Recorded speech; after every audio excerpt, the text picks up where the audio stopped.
Olá, que tal? Tudo bem? Para você que acompanha o GuiaCast, eu sou o Rodilson Silva e trago para vocês hoje uma entrevista com Mauro Friedrich, diretor de logística na Arezzo & Co. O Mauro ele tem mais de 25 anos de atuação na área de supply chain, é formado em administração, planejamento, logística e marketing pela Universidade Federal do Rio Grande do Sul, tem pós-graduação em engenharia logística pela PUC Paraná e é professor universitário na Faculdade Santa Marcelina. Consultor empresarial, trabalhou em empresas como Gajacom, Inditex e hoje atua há mais de 3 anos na Arezzo, tendo como posição atual a diretoria de logística.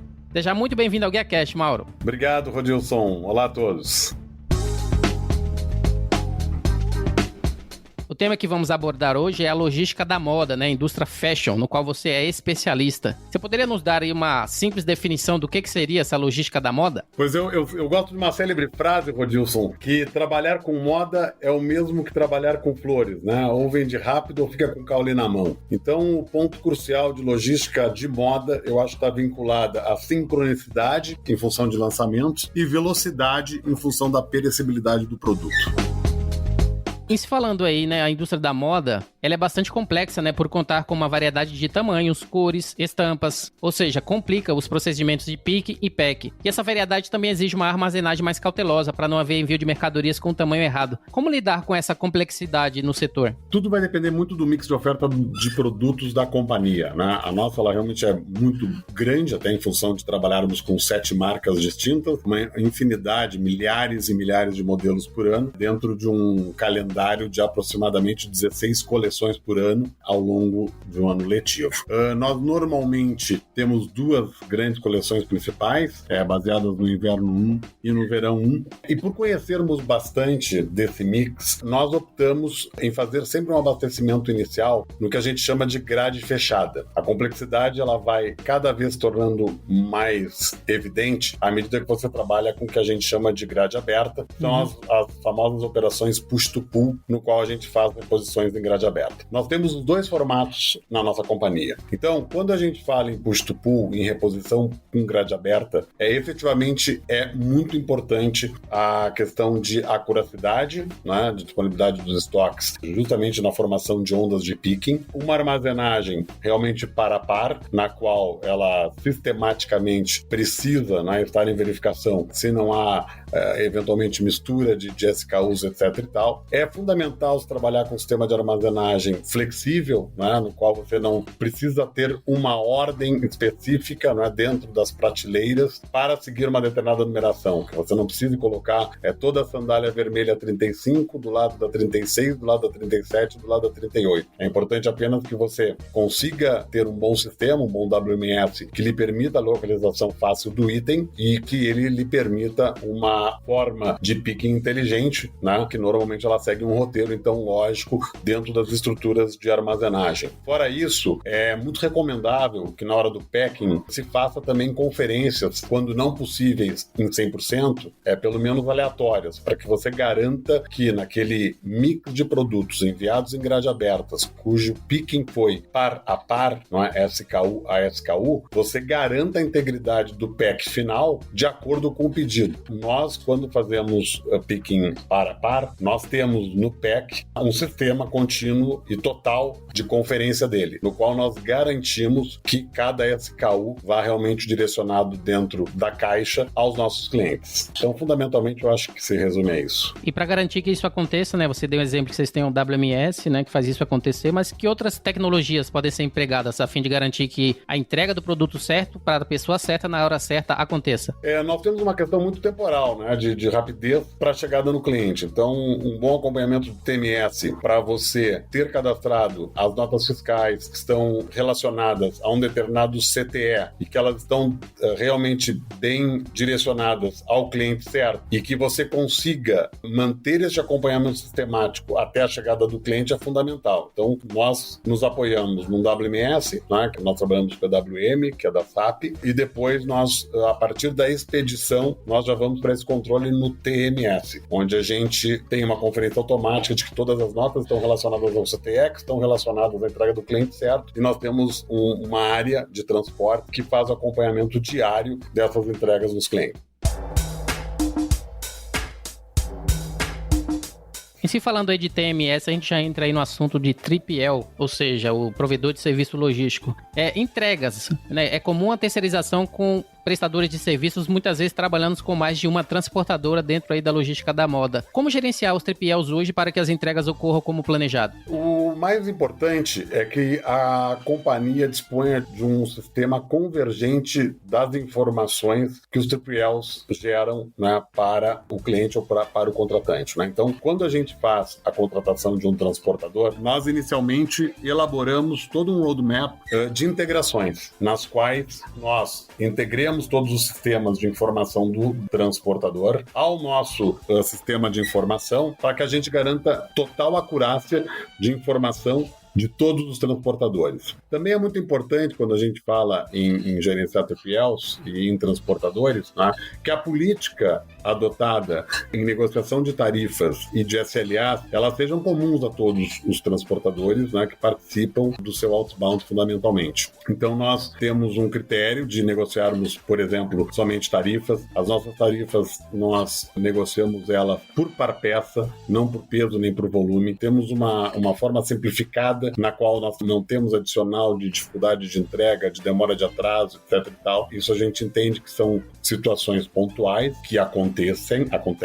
e podem acontecer, mas que nós sempre procuramos gerar um plano de ação para que se evite demoras nas entregas dos clientes, horários inoportunos onde o transportador não consiga fazer a entrega e tenha que fazer reentrega. Então a gente sempre faz muito contato também com os clientes no sentido de estabelecer lá na ponta uma entrega adequada. A questão de seguro, nós não contratamos seguros de transportadores, nós trabalhamos com seguro de embarcador, com a nossa própria policy. Também estamos trabalhando em cima de gerenciamento de risco, no qual no nosso inbound hoje o gerenciamento de risco nosso já é próprio, e algumas outras estratégias em termos de controle de faturas. Nosso controle de faturas ele é totalmente automático, o próprio SAP, né, que já faz a conferência do CTS, o que elimina um retrabalho que muitas vezes é bastante importante dentro das companhias e que pode, muitas vezes, dificultar a contratação de vários transportadores. Quanto mais transportadores, mais intervenientes e mais complexa se torna essa conferência. Então, para a contratação de múltiplos 3PLs, eu entendo também importante um nível de integração de sistemas bastante robusto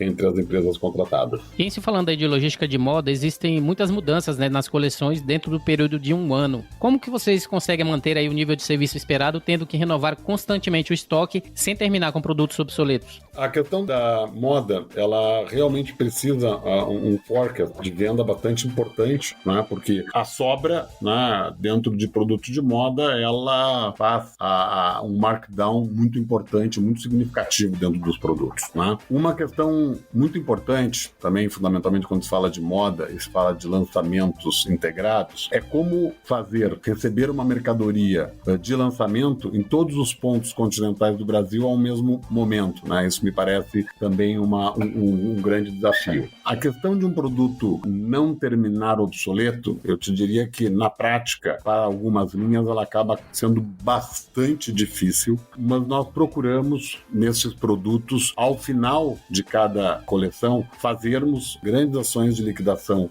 nas lojas, evitando que isso se torne ou uma eventual negociação para devolução, que a reversa já começa também a dar mais custo a tudo isso. E também a omnicanalidade hoje permite também mais estratégias para que o produto ele possa, durante a sua vida útil e durante, digamos, o período de encantamento ao cliente, ser comercializado. Hoje em dia, né, é imprescindível a empresa ela ter contrato com mais de uma transportadora. Dessa forma, você evita qualquer tipo de contratempo e oferece ao cliente bons prazos, preços mais acessíveis, permitindo a escolha de melhores condições de frete. Em sua opinião, qual seria o melhor modelo de distribuição para todo o território nacional para uma empresa hoje que atende aí todo o Brasil? Bom, a Arezzo ela tem uma condição diferenciada de vendas. A Arezzo ela entrega gratuitamente os produtos para todos os seus clientes, sejam multimarcas ou sejam franqueados. Então nós temos aí um custo importante, né, na nossa matriz de despesas relacionadas ao transporte. Pelas regiões continentais que tem o Brasil, há muitos transportadores que, embora atuem com a malha a nível nacional, a gente sabe que o last mile acaba sendo desenvolvido por transportadores transportadores especialistas em determinadas regiões. Eu entendo que é muito importante adequar a expertise de região que o transportador trabalha à sua contratação. Acho que esse é um grande ponto de atenção importante. E um outro, que é uma evolução que nós estamos num estudo embrionário, mas que, claro, só pode ser adotada por empresas com grande demanda e com grandes unidades expedidas, que é a adoção de um FTL, de um full truckload, de um caminhão dedicado, até as regiões da ponta, até os last miles, e lá retribuir para transportadores menores, que façam então as entregas nas regiões em que eles têm expertise com maior qualidade. Muitas empresas de moda elas estão enfrentando um desafio aí que é gerenciar a distribuição em um ambiente complexo, e rápida evolução, principalmente em dimensões continentais como o Brasil, tendo que decidir a melhor estratégia para a distribuição. Diante disso, algumas empresas têm investido em pontos de retirada de mercadoria, ao fim de alcançar consumidores mais distantes com eficiência e rapidez. Para você, esse modelo de negócio funciona? E você tem alguma experiência nesse respeito? Quando a gente fala em e-commerce, e aí hoje o e-commerce já nos remete à omnicanalidade, a omnicanalidade ela permite isso e ela é uma realidade para o cliente final, a utilização dos estoques de todos os pontos de venda dos nossos franqueados distribuídos pelo Brasil, mais de 750, em que o cliente pode comprar no e-commerce, por exemplo, e retirar na loja. Quando a gente fala de cliente corporativo, quando a gente fala de uma loja, não é muito comum que um comerciante queira pegar sua mercadoria em um hub final. Embora nós tenhamos, em algumas regiões, fundamentalmente no norte, alguns hubs last mile de transportadores que nós utilizamos com esse fim. Uhum. Por outro lado, a gente tem uma outra estratégia que é comum ser adotada no Brasil, que são os CDAs, os Centros de Distribuição Avançados, onde nós, inclusive, estamos em prospecção de um projeto piloto para construirmos um em São Paulo. E com isso, os clientes de São Paulo, por exemplo, do e-commerce, poderiam receber desse CDA e o mesmo nós faríamos para as estratégias push-to-pull de reposição para par por SKU nas nossas lojas franqueadas. Então, eu entendo que é importante e cada vez mais vai ser usual essa questão de pontos de retirada ou até mesmo CDAs.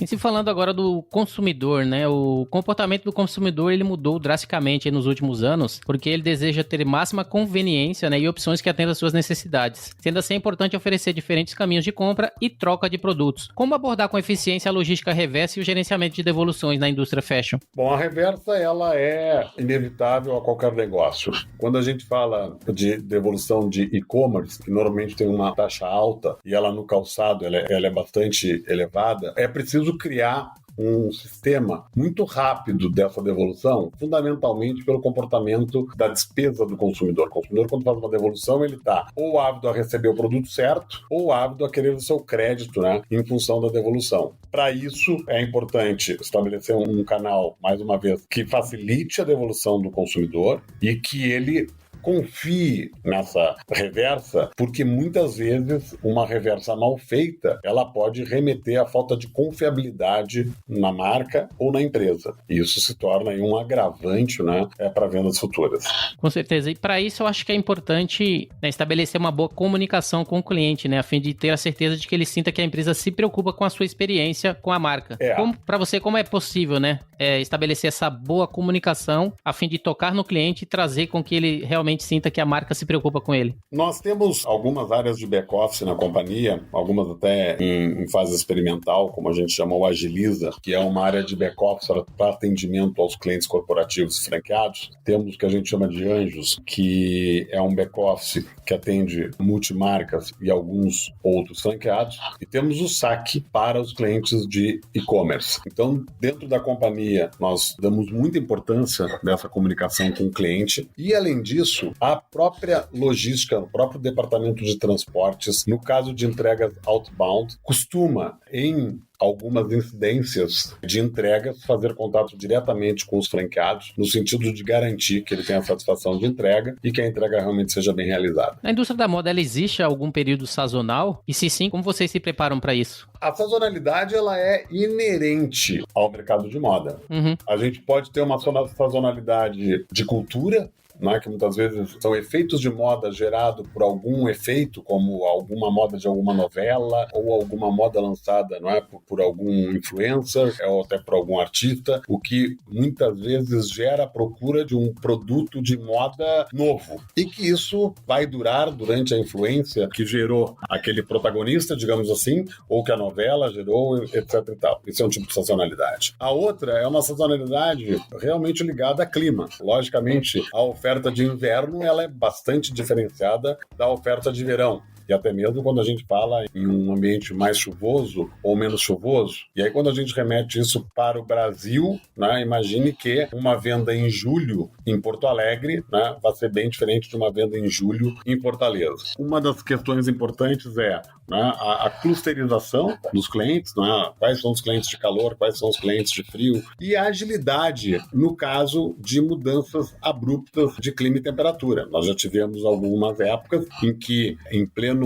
setembro, a temperatura em São Paulo chegou, por exemplo, a alcançar, se não me engano, no ano de 2018, 12 graus, e nós fizemos uma ação de botas intempestiva e tivemos que fazer uma ação muito rápida de alocação desses estoques, um outbound mais ágil, para que naquele momento, né, nosso franqueado pudesse ofertar um produto de acordo com aquele clima e com aquela sazonalidade. Fora isso, a gente tem também a sazonalidade de épocas, né? Então, certamente Natal e Dia das Mães ensejam uma demanda muito superior a demandas de outros períodos, com o qual, então, elas requerem um grande planejamento, fundamentalmente porque acabam necessitando um tráfego muito mais substancial em termos de unidades de mercadorias trafegadas, etc. Em se falando aí de Omnichannel, onde se pode utilizar tanto os estoques das lojas físicas quanto do e-commerce de forma integrada, ou seja, se o produto não está disponível no PDV, ele pode ser adquirido via prateleira, né? Prateleira infinita. Em sua opinião, como garantir essa integração e aumentar o range de disponibilidade para o cliente? A prateleira infinita é uma prática que a Arezzo já utiliza há algum tempo. Nós chamamos de prateleira infinita aquela experiência que o cliente vai na loja, não tem o produto, ele faz a compra no site dentro da loja, nós remuneramos o nosso vendedor com a mesma taxa de remuneração que ele teria na venda de comissão de um produto normal e fazemos a entrega via e-commerce gratuitamente na casa do cliente.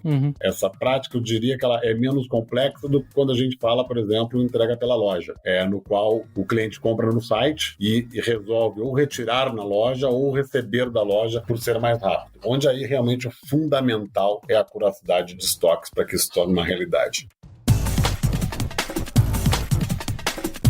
E para garantir tudo isso, é importante aí a visibilidade, né? Como é que vocês monitoram aí a operação de cada processo, levando em consideração, né, que vocês precisam se certificar de que todo aquele planejamento em relação à sazonalidade, que seja finita ou aquelas relacionadas a verão e inverno, que isso esteja sendo cumprido de maneira efetiva, né? Para que os produtos cheguem para o cliente e para as lojas no momento certo, na hora certa que eles precisam. A questão de chegada na hora certa, acho que a gente comentou um pouquinho antes, né? Através do nosso monitoramento de TMS no outbound. A questão de que o planejamento está sendo seguido é uma receita simples, mas que torna-se complexa pela quantidade de dados envolvidas, que é o correto ajuste entre sell-in e sell-out. O sell-in é muito fácil de programar, porque ele atende, digamos assim, um forecast, né, no qual nós temos ele antecipadamente programado e sabemos o que temos que cumprir para entregar a nossa rede de venda, sejam franqueados ou multimarcas, e que a gente está falando aí quase de 4 mil pontos de venda. Para que isso siga, né, numa ótica perfeita, é fundamental que o sellout, né, esteja acompanhando aquela expectativa. Quando o sellout não acompanha, é necessário uma revisão, não é? Porque a consequência ela vai se dar no sell-in e se não for de maneira planejada e ajustada, a consequência ela normalmente acaba sendo descoordenação e aí sim perda, não é? De todo esse processo, né, de moda e de calendário de moda. Ainda se falando de tecnologia, né, muitas empresas estão usando tecnologias como RFID, né, para melhorar a visibilidade de ponta a ponta do produto. Como exemplo, né, a divisão masculina da Macy's está trabalhando com fornecedores para integrar a tecnologia de RFID RFID nos tickets da UPC. E a Li Feng está impulsionando a tecnologia RFID de origem para a loja, com sua rede de fábricas por meio de iniciativas como exigir a marcação de RFID na origem de cada produto. Você conhece algum exemplo dessa mesma implementação de RFID no Brasil, no segmento de moda? Sim, na verdade, eu acho que até 2 exemplos aí bastante emblemáticos. Um deles, inclusive, deve se tornar a própria Arezzo, né? Mas a minha primeira experiência com RFID no Brasil foi na Inditex, na Zara, quando eu era diretor de logística da Zara, no qual nós fomos um dos primeiros centros de distribuição do mundo a fazer expedições via RFID. Na verdade, a RFID, quando a gente pensa, pode nos confundir que é uma tecnologia. Muito mais que uma tecnologia, porque as tecnologias estão aí, ela requer um método, e ela requer processos, e ela requer disciplina para que realmente funcione muito bem. Na Arezzo, nós, ano passado, iniciamos um projeto na marca Schutz, nos quais todos os nossos calçados marca Schutz, desde novembro de 2019, já são inseridos com uma etiqueta RFID. Todas as lojas próprias do Grupo Arezzo & Co. da marca Schutz já têm todos os processos nas lojas via RFID, de entrada, armazenagem, inventário, venda, trocas e devoluções, e nós estávamos programados para fazermos um rollout para todas as franquias da rede Schutz e termos com isso, então, toda a marca Schutz gerenciada via RFID. Em função de todas as incidências do Covid-19, esse processo vai ficar estacionado por enquanto, até nós termos um pouco mais de clareza de como o mercado vai funcionar. As entregas rápidas aí, elas resultam em clientes satisfeitos, né, que eu acho que é o mais importante. Esse é um dos princípios do mercado online, ainda mais no segmento fashion. Porém, cada vez mais as empresas estão tentando reduzir, né, o time to market, ou seja, o tempo entre a concepção de um produto e a disponibilidade de venda. O ciclo da moda, ela está forçando os varejistas a acelerar radicalmente os tempos de desenvolvimento e entrega. Como que é possível, assim, construir um procedimento otimizado e abrangente desde o início que garanta essa absorção dessa oferta, né, em constante evolução por balancear a disponibilidade com a entrega e satisfação do cliente? Pelo mercado de moda, normalmente tem uma oferta muito elevada em número de SKUs. Uma estratégia é exatamente o que nós fazemos, é onde fazer inserção menor, digamos assim, no lançamento e depois procurar trabalhar tema de reposição push-to-pull. A questão de time, né, a questão de chegada, lead time tem que ser, né, um hino dentro de uma logística de moda, algo que tenha que ser perseguido freneticamente e, logicamente, que os planejamentos de forecast são vitais dentro do mundo da moda, para que não aconteça grandes sobras e aí realmente não garantam a absorção da oferta, né? E eu coloquei como última pergunta, Mauro, exatamente, né, sobre o que estamos passando hoje, sobre o coronavírus, né? Qual que é o efeito que o coronavírus está tendo aí dentro da indústria da moda, em sua opinião? Bastante incisivo o efeito. Perceba que o setor fashion e o setor cosmético, a nível histórico, inclusive se nós pegarmos alguns exemplos do Oriente, que já passaram pela experiência do Covid, já passaram da fase da curva, tiveram e ainda tem bastante ressentimento com relação à demanda dos seus produtos. Nós temos alguns estudos no Brasil que prevêem uma redução de 30% no mercado fashion para o ano de 2019 e em continuidade com esse percentual para o ano de 2020. O grande dilema, ainda falando de moda, que nós precisamos, né, continuar dando todo o encantamento ao nosso cliente de produtos de moda, continuamos lançando produtos, continuamos precisando entregar os produtos a esses clientes, e aí temos um desafio, na verdade, sanitário, né, de como manter as nossas equipes 100% operantes dentro de um ambiente seguro, higienizado e monitorado para que nós não tenhamos problemas de contágios em escala e que acabem prejudicando a operação logística. Então, de uma maneira geral, o coronavírus ele teve grande impacto na indústria da moda e grande impacto também nas operações logísticas. Essa foi minha última pergunta. Você acha que tem algum assunto que não falamos, que não tocamos aí? Você quer acrescentar aí mais alguma coisa? Não, Rodilson, acho que a gente foi bem abrangente, a gente falou aí de consumidor, falou de demanda, falou de distribuição, falamos de sistemas de armazenagem, falamos de e-commerce e mercado corporativo, acho que está bem abrangente aí a entrevista. Você poderia compartilhar então o seu LinkedIn, né, para as pessoas que quiserem entrar em contato e querer saber um pouco mais da indústria da moda? Perfeito, meu LinkedIn, se procurarem por Mauro Friedrich, vai aparecer diretamente o meu endereço dentro da rede.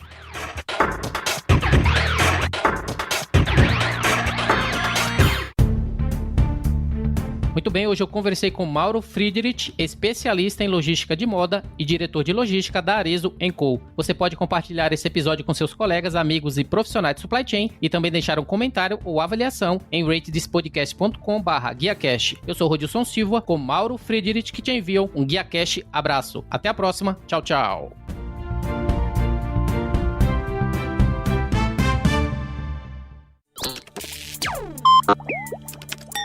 Equalab.